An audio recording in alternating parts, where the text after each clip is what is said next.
Qualities of A good leader. നല്ലൊരു ലീഡർക്ക് വേണ്ട ക്വാളിറ്റികളെ പ്രധാനമായിട്ടും 4 സിയിലേക്ക് നമുക്ക് മാറ്റാം. അതിൽ ഒന്നാമത്തെ സി ഈസ് കോൺഫിഡൻസ്, ആത്മവിശ്വാസമാണ്. ആത്മവിശ്വാസത്തോടു കൂടി മുന്നോട്ട് പോയാൽ മാത്രമേ നമുക്ക് ഏത് മേഖലയിൽ നമുക്ക് എത്തിപ്പിടിക്കാൻ സാധിക്കുകയുള്ളൂ. അതുകൊണ്ട് നല്ലൊരു ലീഡർക്ക് നിർബന്ധമായിട്ടും ആത്മവിശ്വാസം അത്യാവശ്യമാണ്. രണ്ടാമത്തെ സി എന്ന് പറയുന്നത് കറേജ് ആണ്. ആത്മവിശ്വാസത്തോടുകൂടി മുന്നോട്ട് പോകണമെന്നുണ്ടെങ്കിൽ നിർബന്ധമായിട്ടും ഉണ്ടാവേണ്ട കാര്യമാണ് ധൈര്യം. ധൈര്യത്തോടു കൂടി നമ്മൾ നിന്നു കഴിഞ്ഞാൽ ഒരു ലീഡർക്ക് കൃത്യമായ രീതിയിൽ മുന്നോട്ട് പോകാൻ സാധിക്കും. മൂന്നാമത്തെ സി എന്ന് പറയുന്നത് കമ്മിറ്റ്മെൻ്റ് ആണ്. എന്ന് പറഞ്ഞാൽ പ്രതിബദ്ധത, അതല്ലെങ്കിൽ ആത്മാർത്ഥത എന്ന് പറയുന്ന കാര്യം.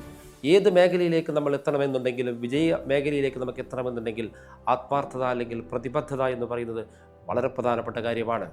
ഒരു നല്ലൊരു ലീഡർക്ക് ഉണ്ടാവേണ്ട 4ാമത്തെ ക്വാളിറ്റിയാണ് creativity. What is creativity? Creating new is called creativity.